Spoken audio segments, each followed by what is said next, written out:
Hello ළමයි හැමෝම සතුටින් පරිස්සමින් ඉන්නව නේද? මං හිතන්නේ මම මේ vlog එකක් අරන් එන්නේ මාස දෙකකට පස්සේ. ඉතින් මේකට හේතුව ඔයගොල්ලෝ ඉතින් දන්නවා. මගේ වෙඩින් එක තිබ්බා. ඉතින් ඉස්සරහට ඒ vlogs ඔක්කොම අරගෙන මං එන්නම්. හැබැයි ටික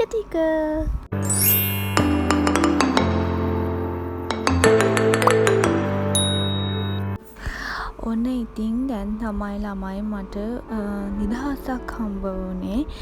මගේ vlogs ටික edit කරන මේ ඔක්කොම මම draft එකේ දාලා තිබ්බේ හදලා මාස මේක නම් මං හිතන්නේ මාස දෙකක් තිස්සේ නම් මම draft එකේ තිබ්බේ. මොකද edit එක pending වෙච්ච නිසා. ඉතින් ඔයාලා දන්නවා මේ vlog බලලා ඇති මම short video දාලා තිබ්බ YouTube එකෙත්.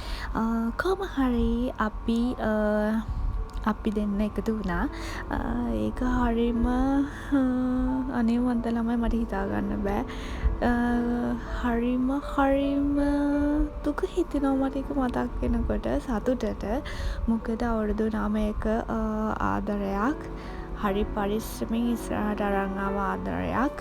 ඉතින් අවසානයේදී එකතු වෙන්න හම්බුණා.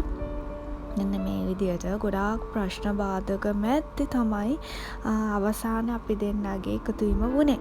ඉතින් වෙඩින් vlog එකේ දේවල් ළමයි මම තව කෙනෙක්ට ප්‍රයෝජනයකට ගන්න පුළුවන් විදියට ගේන්න හිතුවා.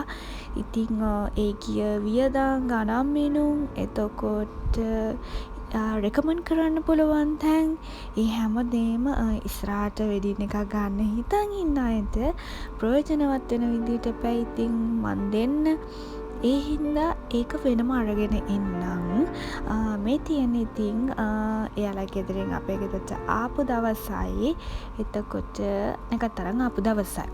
මුලින්ම ළමයි එයාලා අපේ ගෙදරට ආවේ මං හිතන්නේ 2025 මං හිතන්නේ නෙමෙයි 2025 ජූලි 6. ඒ ආවට පස්සේ අපි මුලින්ම කරේ ඩේට් එක ෆික්ස් කරගත්ත එක. ඉතින් එකත් බලලා ඔක්කොම කරලා ඩේට් එක ෆික්ස් කරගත්තා. එතන ඉඳන් ඔක්කොම ඉක්මනට අපි කරගත්තා. මොකද අපේ වෙඩින් එක තිබ්බේ 2026 මාර්තු 16. ඉතින් පෙබරවාරි මාසෙයි මාර්තු මාසෙයි කියන දෙක ගොඩාක් මහන්සි වෙන්න තියාගන්න නැතුව අපේ වැඩ අපි ඉක්මනට ඉවර කරගත්තා. ඉතින් මම ඒ ඔක්කොම වෙඩින් vlog එකේදී උඹලාට කියන්න සමහරක් විට එක වීඩියෝ එකකින් කියලා ඉවර කරන්න පුළුවන් වුණොත් මම එකකින් ඉවර කරනවා. නැත්නම් part 1 part 2 කියලා මට අරගෙන එන්න වෙයි. මෙච්චර දවස් vlog දාන්න පරක්කු වුණේ ළමයි මගේ ෆෝන් එක ගොඩාක් අවුල් ගිහලා තියෙන්නේ. මොකද මම මේ යූස් කරන්නේ අවුරුදු 4ක ඉඳන් තියෙන ෆෝන් එකක් මගේ. ඉතින් තාම මට අලුත් ෆෝන් එකක් ගන්න හම්බුන්නේ. ඉතින් මගේ ටාගට් එක මම සල්ලි එකතු කරලා මහන්සි වෙලා හොඳ ෆෝන් එකක් ගන්න එක. ඉතින් ඒ හින්දා අවුරුදු 4ක් තිස්සේ ඉඳන් මම තාමත් ඉන්න ෆෝන් එකක් ගන්න විදියක් නැතුව.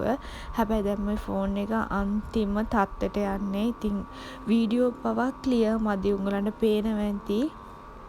මං ඒ නිසාම තමයි ළමයි ගොඩක් වීඩියෝ අප්ලෝඩ් කරන්න අකමැත්තෙන් වගේ හිටියේ. අර මගේ විශේෂම දවස් ටික මට ලස්සනට කැප්චර් කරගන්න හම්බුන්නේ නැහැ එහෙම ලොකුවට. මොකද මගේ ෆෝන් එක අවුල් හින්දා. ඉතින් අනිත්යාගේ ෆෝන් වලින් එඩිට් කරලා ඒව හදලා මගේ එකට ගත්තම ඒකේ ක්වොලිටි අඩු වෙනවා. ඉතින් කමක් නැහැ. මට මේවා මෙමරිස් වලට තියාගන්න ඕනේ. ඒ තරම් වටින නිසා මම කොහොම හරි මේව අප්ලෝඩ් කරනවා. ඉතින් කොහොම හරි ෆෝන් එකකුත් අරගන්නවා. ඊට කලින් උඹලන්ට මම පුළුවන් විදිහට මගේ වීඩියෝස් අරගෙන ඇවිල්ලා අප්ලෝඩ් කරන්නම්. ඉතින් ඒකෙන් ප්‍රයෝජනයක් ගන්න පුළුවන් විදිහට අප්ලෝඩ් කරන්න ඕනේ. නැත්තම් වැඩක් නැහැනේ. ඊළඟ වීඩියෝ එකේදී හම්බ වෙමු. Thank you for watching. Bye bye.